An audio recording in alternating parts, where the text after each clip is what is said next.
আসসালামু আলাইকুম এভরিওয়ান। তো দেখেন আজকে হচ্ছে আমরা আমাদের পেঁয়াজ উঠাইতে আইছি। এইগুলো হচ্ছে মানে লাল তীর না হাইব্রিড পেঁয়াজ। এই যে এটা হচ্ছে এই বইতে আমরা হচ্ছে হালি চারাইছিলাম, সেই তুলনায় যা হয়েছে আলহামদুলিল্লাহ। এই যে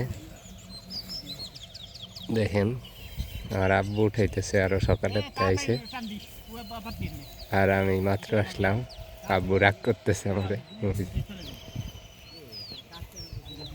তো আজকে হচ্ছে এইটা উঠাবো, কালকে আবার আজকে আবার শেষ রোজা, আবার শুক্রবার, সেজন্য এই আজকে এই 2.5 কাঠা উঠায় চলে যাব।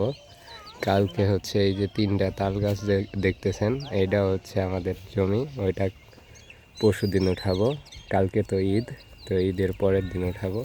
তো এই হচ্ছে আজকের মতো আমাদের কাজ। এই যে হচ্ছে পেঁয়াজ দেখেন, এই যে এইটুক জমি মানে এইটুকু উঠাইছি, এইটুকে হচ্ছে 4 বস্তা হয়েছে, আর এখনো বাকি প্রায় অর্ধেকেরও বেশি। দেখা যাক কতগুলা পেঁয়াজ হয়।